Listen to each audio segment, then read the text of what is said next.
Hi, welcome to our channel where we share the most intriguing stories. When a former federal prosecutor builds his dream home on the wrong side of a powerful HOA, a quiet land dispute turns into a chilling war of intimidation, forged justice, and revenge. But they picked the wrong man, and he's been waiting for them to slip. I bought the land 7 years ago because it was quiet, inconvenient, and legally clean. Those three qualities rarely coexist in coastal South Carolina, especially anywhere near a gated community with palm trees in the name. My parcel sat just outside the formal boundary of Palmetto Estates, a clean slice of property that touched their fence line but never crossed into their covenants, bylaws, or petty authoritarian fantasies. I confirmed that fact 6 separate times before closing. I read every easement, every plat, every recorded whisper of obligation. Old habits die hard after 18 years as a federal prosecutor. The house I built annoyed them before it was even finished. Flat roof, modern lines, solar panels angled toward the marsh instead of God, beige concrete instead of colonial brick. It didn't match their aesthetic, and more importantly, it didn't bow to it. The first time I met Cheryl Baxter, she introduced herself on my driveway while my contractor was still unloading materials. She didn't say hello. She said, "You know, that design is going to affect surrounding property values." She smiled when she said it, the kind of smile that assumes compliance before resistance has even formed. I told her calmly that my land was not part of Palmetto Estates, that I had permits, and that the county had approved everything. She nodded as if I were a child explaining how crayons worked. Then she asked who my builder was, whether I planned to install a fence, and if I would be open to community standards. That last phrase hung in the air like a legal threat disguised as a suggestion. When I repeated that I wasn't in her community, she laughed once, sharp and dismissive, and said, "Everyone around here is part of something." You'll see. Over the next year, she made sure I did. She showed up uninvited twice more while construction was ongoing, once with a clipboard, once with a man she introduced as our security liaison. She photographed my driveway, asked workers whether I had permits for the panels, and told my electrician that the HOA did not allow that kind of installation. When he pointed out that the HOA had no jurisdiction, she told him, "We'll see what the county thinks." 2 days later, a county inspector showed up. Polite, thorough, found nothing. That became the pattern. Noise complaints when I wasn't home. Anonymous reports of unpermitted work after everything was finished. Letters from Palmetto Estates Legal Committee warning me about violations of bylaws I had never agreed to. I responded to none of them. Silence is a language power understands, and I wanted them to keep talking. The first offer came 2 years after I moved in. Cheryl knocked on my door with a folder and a rehearsed smile. She talked about community growth, about how my land was strategically positioned, about a developer interested in expanding the neighborhood. She named a number that was generous but not honest. I declined. She tried again 6 months later with a higher figure and less charm. I declined again. The third time, she stopped pretending it was friendly. She leaned forward across my kitchen table and said, "Mr. Green, this development is happening. With you or without you." I asked her if that was a threat. She replied, "It's just how things work in this county. The Baxters have been here a long time." After that, the pressure became less subtle and more frequent. Patrol cars started showing up late at night responding to calls about suspicious activity. Once, an officer asked me if I was storing weapons. Another time, they claimed a neighbor reported shouting. I live alone. I don't shout. Every visit ended the same way. A brief apology, a note in their system, nothing to pursue. But the visits kept coming. 14 times in 2 years. Always different officers. Always the same tone of mild disappointment that they hadn't caught me doing something worth writing up. Rumors followed. A woman at the grocery store asked if I used to work for the government and got forced out. Someone else mentioned hearing I was under investigation. None of it surprised me. Smear campaigns are cheaper than lawsuits and safer than violence. Cheryl understood that. She also understood time. Every month I stayed meant another delay for her expansion plans. Every delay cost money, so I documented everything: dates, names, badge numbers, letters, voicemails, camera footage. I didn't confront her. I didn't escalate. I waited, because people like Cheryl Baxter don't stop when you resist. They stop when they make a mistake so big it swallows them whole. And the more confident they are, the bigger that mistake tends to be. Thursday morning, 10 o'clock sharp. I was in the middle of regrading a client's easement dispute file when I heard the tires. Not one vehicle, three. A black SUV with the Palmetto Estates logo plastered on the side, a county sheriff's cruiser, and a battered white Ford pickup with equipment racks and men in neon vests. I closed my laptop without a word and stood. It wasn't unexpected. It was just sooner than I thought. I stepped outside onto my porch with a mug of coffee I no longer intended to drink. The first to step out was Cheryl, dressed like she was headed to a church fundraiser, blazer, folder, fake pearls. She was flanked by two men. One I didn't recognize, clearly a contractor, and the other, of course, was her brother, Sergeant Roy Baxter, in full uniform with mirrored sunglasses and a smirk that stretched too wide for the situation. "Mr. Green," Cheryl called out sweetly, walking up the gravel like she owned the land under her heels. "We have an official notice for you today." She held out a manila folder. Inside, a document titled Emergency Demolition Order, Unsafe Structure, County Seal, typed case number, signature at the bottom, Judge Harold Mitchell. I looked at the document, then looked up at her. I didn't receive a hearing notice. No inspector ever entered this property. I'd like to know on what basis this was issued. Cheryl flipped open her own copy and handed me a second sheet. Inspection was conducted last week. Here's the report. Electrical hazard, foundation instability, non-compliant solar array. Your home poses a risk to adjacent properties, Mr. Green. I read the inspector's name and nearly laughed. Jeremy Talcott. I knew the man. He'd retired 3 years ago and moved to Arizona. You're claiming Jeremy Talcott inspected my house last week. Roy stepped forward, one hand resting casually near his belt. Mr. Green, we don't have time for debate. The order's signed. You can leave peacefully or I'll arrest you for obstruction and interference with a lawful execution of a court order. I folded the papers slowly, deliberately, and tucked them into the inside pocket of my jacket. I'll stay right here. Roy's smile turned sharper. Then I'm placing you under arrest. Turn around, hands behind your back. I didn't resist. I turned, felt the cold click of steel around my wrists, and watched the contractor behind them give a subtle nod to his crew. They started unloading demolition prep tools, bolt cutters, stakes, measuring gear. Not for the house. Not yet. That would be too loud, too public, but they'd start chipping away at the periphery just enough to mark the ground, just enough to intimidate. As Roy read off a rote Miranda warning, I glanced down at my wrist. My Apple Watch blinked red. Recording. My house cameras had been running since I saw them turn the corner. The doorbell cam had audio. Even the Wi-Fi trail from their phones, if they connected to the wrong network, would log presence. Every word they said, every move they made, it was all being captured, but not just to the cloud. I had created backups, 2 encrypted SSDs and a flash drive with full recording cycles. That flash drive now sat inside a locked metal box at the Charleston Credit Union, 3 towns away, inside a safety deposit box registered under the name of a trust I'd set up years ago. Roy walked me to his cruiser like it was a parade. Cheryl looked delighted. I said nothing, because if I resisted now, they'd retreat, regroup, and come back later with cleaner paperwork and fewer mistakes.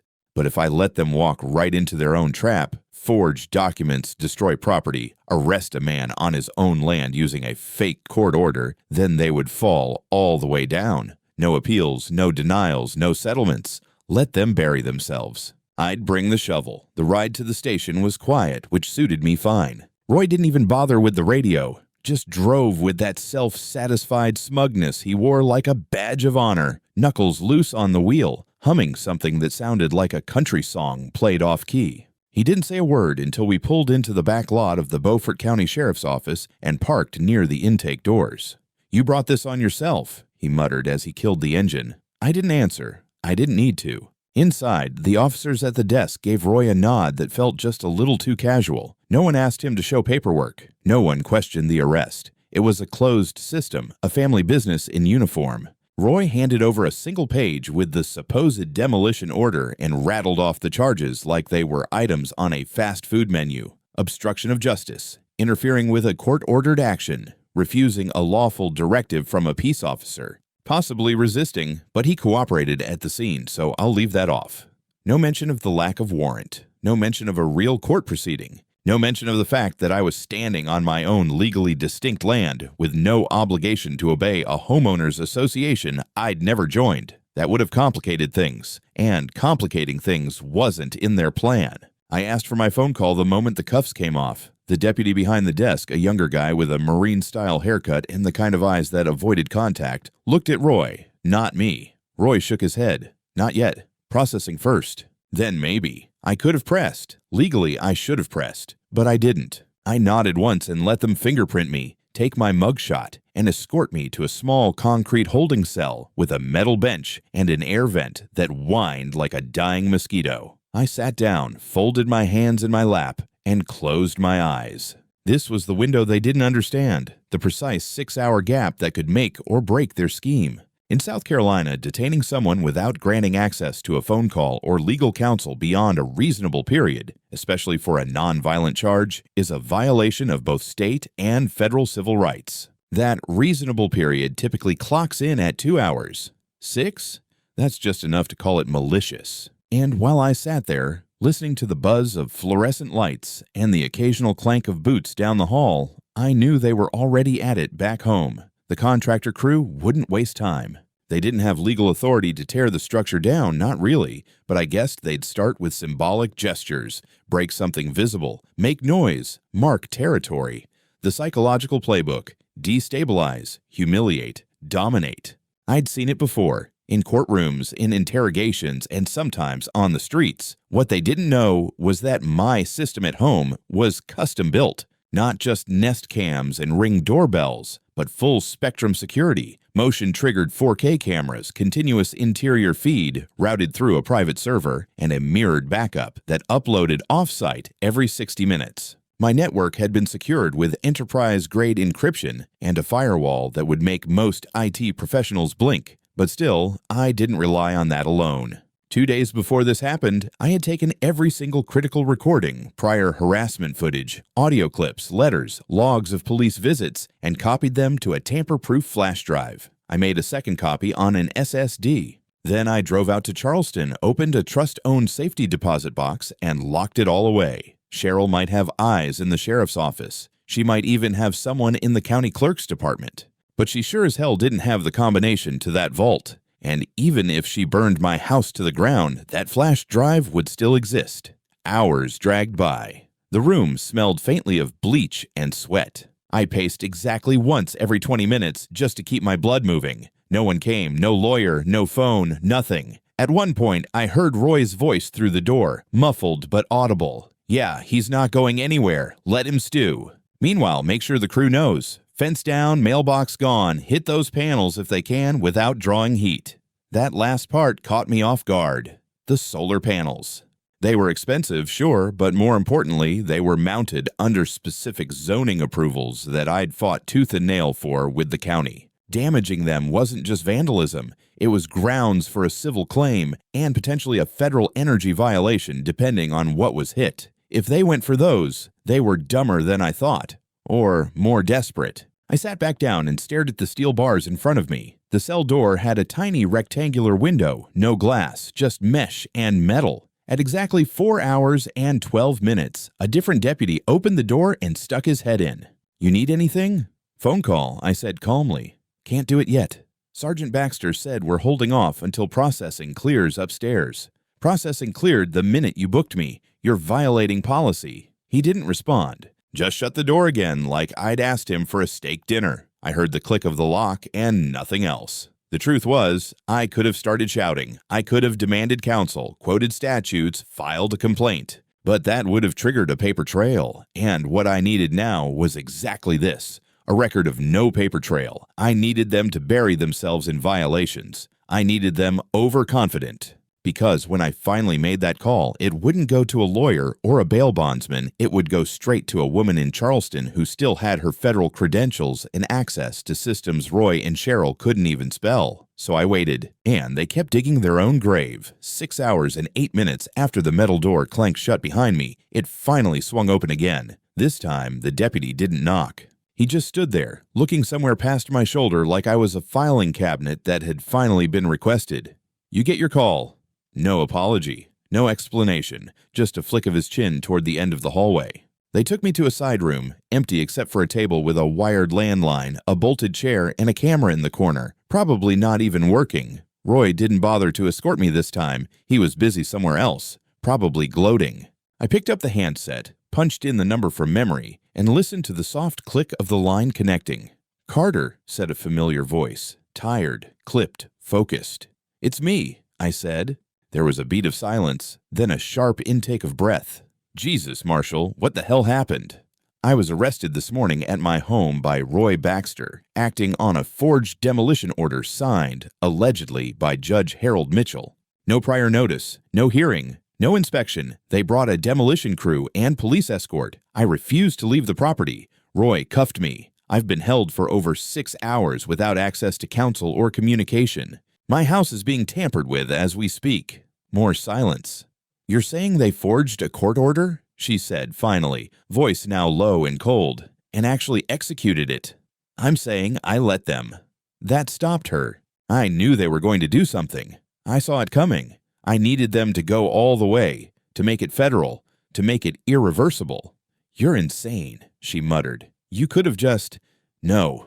If I had pushed back, they'd have backed off. They'd try again later with lawyers, legit inspectors, maybe even convince a judge next time. I needed them confident, reckless. Now they've made their move, and I've got them all on tape." I paused, then added, "There's a backup drive locked in a safety deposit box, Charleston Credit Union, under the Castor Royce Trust. You'll find recordings from this morning, footage of the arrest, their statements, timestamps, even the document scans. I left detailed instructions in the envelope. I could hear her rustling papers on her desk, flipping through a Rolodex or a file folder. Then, I have the trust file. You left it with me last year, just in case." "Jesus Christ, Marshal. You planned this?" "Not all of it," I admitted. "Just enough to catch them with their pants down." "You want me to confirm the order's fake?" "I want you to verify it through official channels. Run the docket number. Contact Judge Mitchell's clerk. Check the inspector's license. I guarantee it's invalid. And when it is, I want you to call the Bureau." "The Bureau?" Her voice rose slightly. "You want me to escalate this to a federal corruption case based on what, your security footage and a gut feeling?" "No. I want you to escalate it based on unlawful detention, forged judicial documents, abuse of power by law enforcement, and a pattern of coordinated civil rights violations going back at least 3 years. I've got 4 prior incidents logged with their names on them. This morning was just the final straw. Denise Carter wasn't just any federal contact. She was the one I trained back when she interned with the Justice Department. Now she held a badge and a federal mandate. And unlike Roy, she actually knew how to use both without shooting herself in the foot." "You said your property's under active tampering?" she asked. "Yes, they've started breaking things on the perimeter. Panels, mailbox, fence. I saw them begin before Roy cuffed me. Crew had no credentials, no permit posted, no law enforcement observer present except Roy."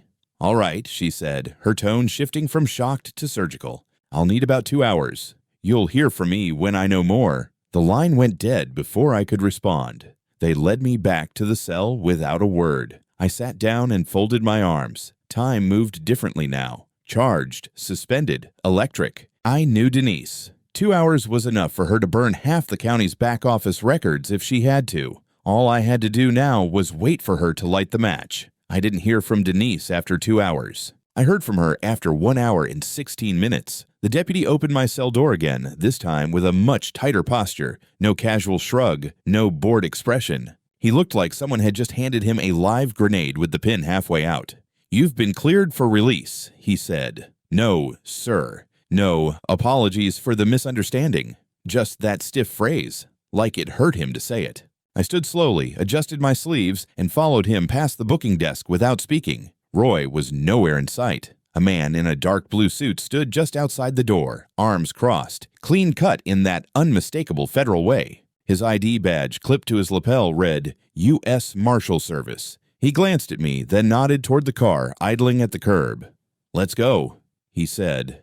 He didn't say my name. Didn't have to. I got in the back seat, and we pulled away from the sheriff's station with a silence that spoke louder than sirens. 10 minutes later, we turned down my road. There were already 4 black SUVs parked by my gate. The scene looked like a crime scene, because by now it was. Yellow tape stretched across the edge of my driveway, but not by the county. This was federal. The contractor crew that had been chipping away at my property were corralled near the back of their truck, surrounded by agents in navy jackets. One of the men looked like he was explaining something with too many hand gestures. Another was already sitting on the tailgate with his head in his hands. I saw it instantly. The mailbox was gone, torn from its base. The steel post bent sideways and lying in the grass like a casualty. My fence gate had been pulled down, panel cracked in half, screws scattered in the dirt, and the solar panels, God help them, they had gone after those too. One lay shattered at an angle, still half attached, wires exposed and flayed like nerves. Another was completely gone, ripped clean off and dumped near a pile of broken lumber. I didn't need to speak. The marshal just gestured toward a woman walking toward us from the edge of the porch.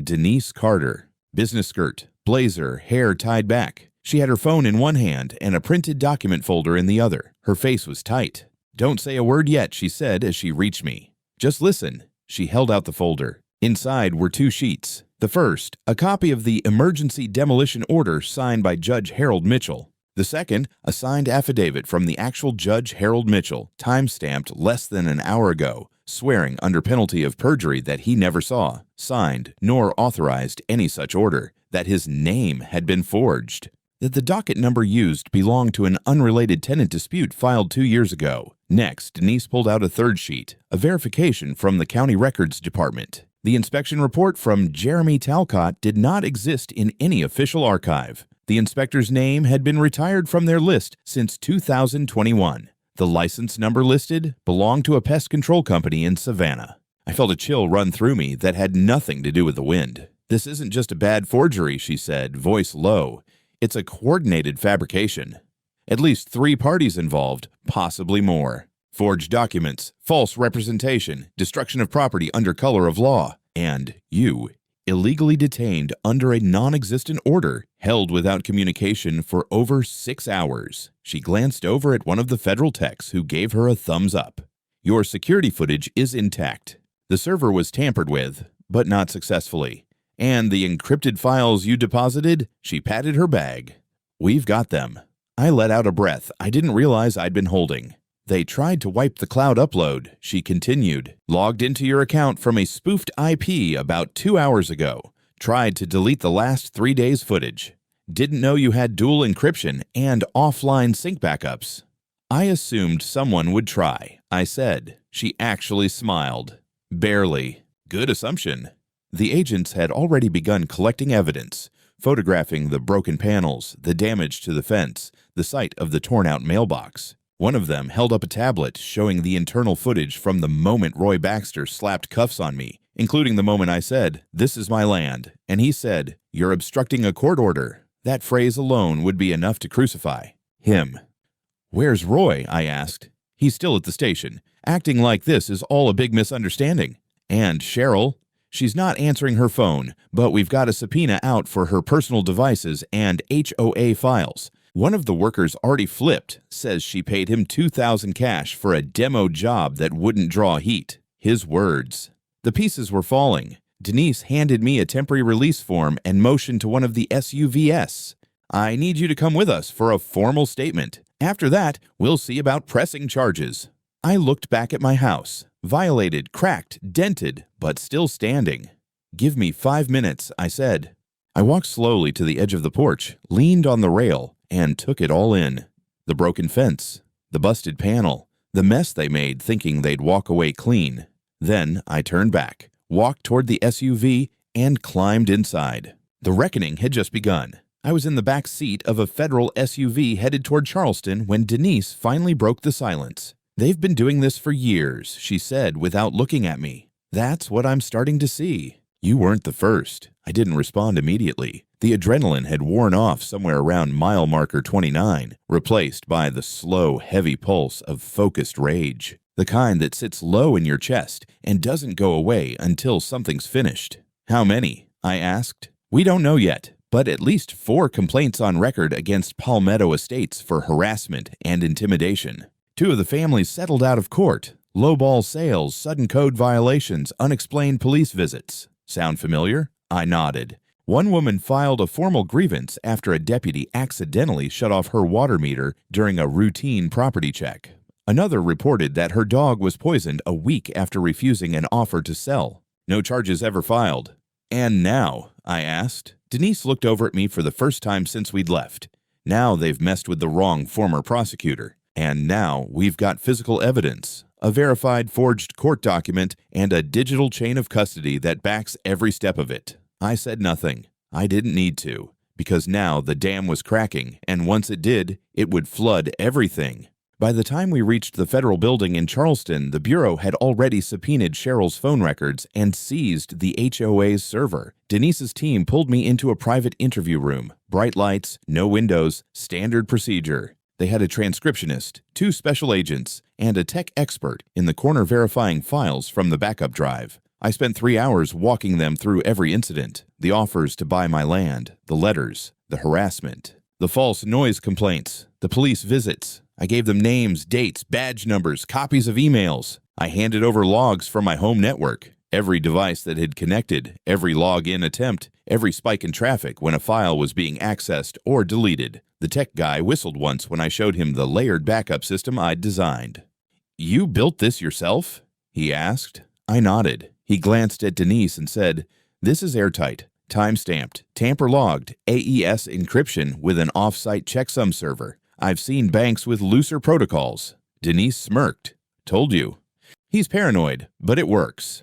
I didn't bother correcting her. Paranoid was what they called you before they realized you were right. Back in Beaufort County, things were moving fast. Roy was pulled into an internal affairs interview that same afternoon. According to one of Denise's contacts, he'd started yelling before they even asked the first question, claimed it was just a misunderstanding, that he was following proper procedure, that the documents were verified by HOA legal counsel. Problem was, there was no HOA legal counsel. The Palmetto Estates Board had been operating without formal representation for over a year. Their last retained attorney had dropped them quietly after a zoning dispute with a neighboring parcel. That meant the documents were never reviewed, never filed, never submitted through any official channel, just created, printed, stamped with a forged seal, and handed to Roy like a loaded gun.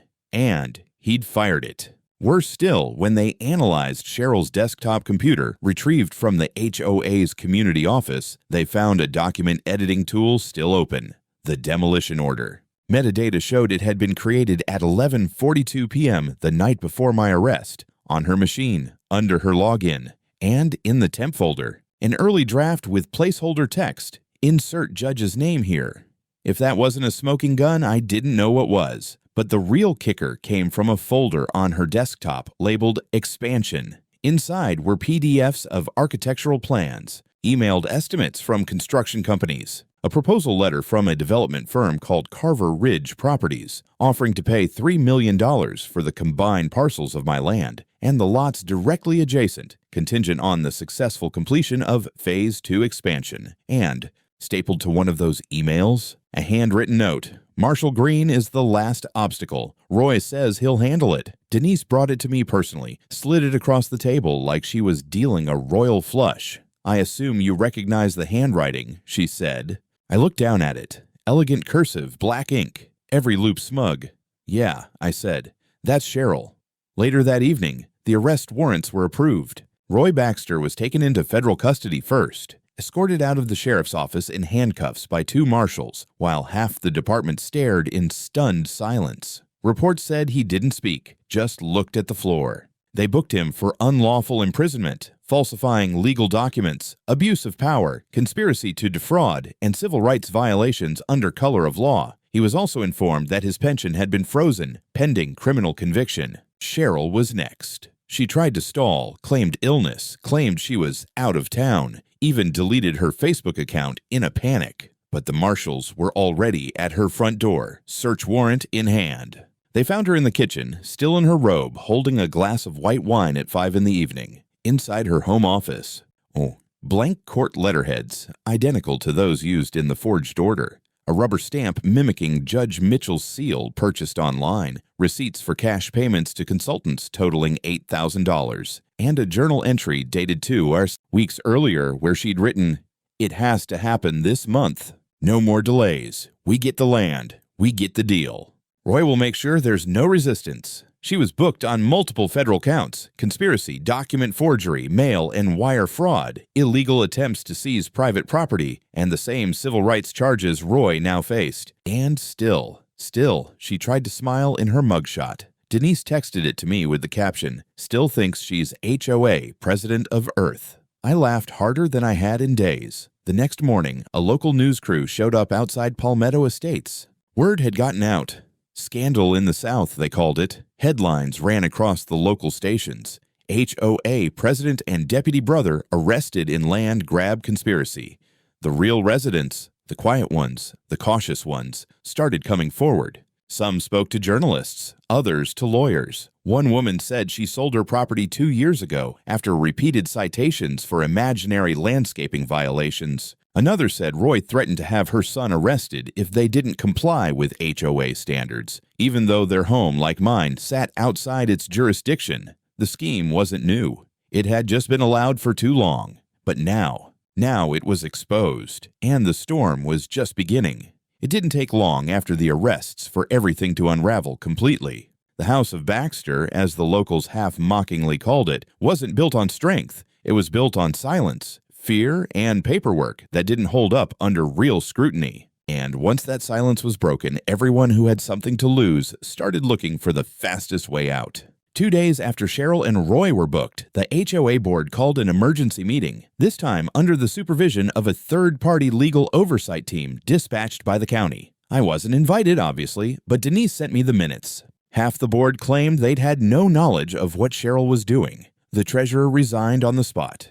The secretary brought in a binder of printed emails showing that Cheryl had ordered discreet campaigns against problematic property owners, coded language for anyone who refused to play ball. One of the board members had scribbled MG equals resistant, possible pressure needed, on a post-it stuck to the inside of a folder. MG Marshall Green. It felt strange, reading my own initials like that. Like I was part of a case file instead of a person. I suppose that's how they'd seen me all along. Meanwhile, Roy Baxter wasn't doing well behind bars. Denise's contact inside the bureau said he'd already tried to position himself as a cooperative witness. He claimed Cheryl masterminded everything, that he just followed her lead, that he never meant to violate any rights. Unfortunately for Roy, the camera footage of him threatening me, handcuffing me, and dictating bogus charges while smiling like a man on top of the world didn't exactly support his new narrative. And then came the wild card, the workers.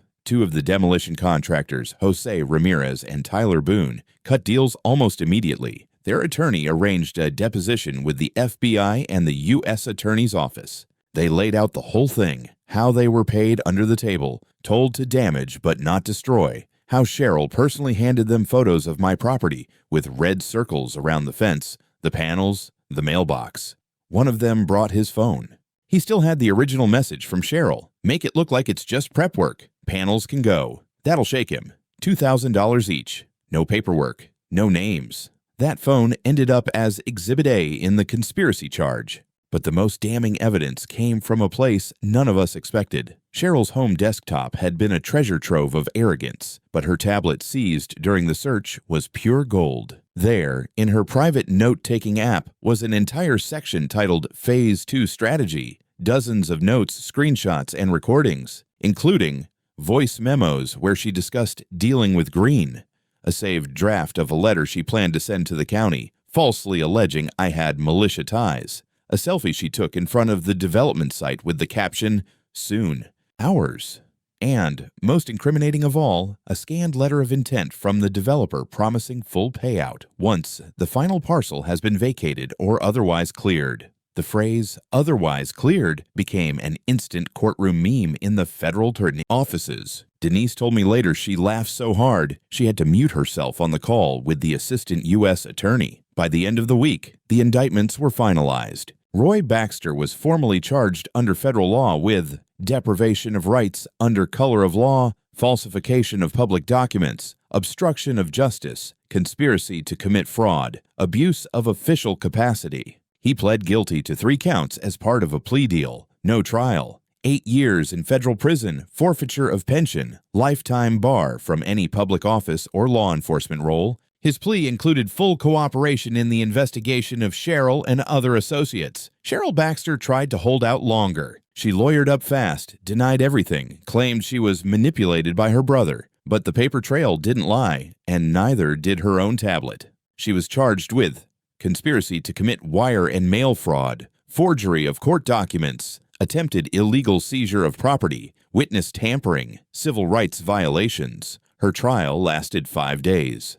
The jury took less than 4 hours to convict, sentence 6 years in federal prison, immediate asset freeze. Her accounts, her vacation property in Hilton Head, even her late husband's pension fund, all tied up in restitution. During sentencing, she tried to speak. The judge cut her off and said, "Mrs. Baxter, you abused the structure of local governance to harass, intimidate, and illegally attempt to seize land that did not belong to you.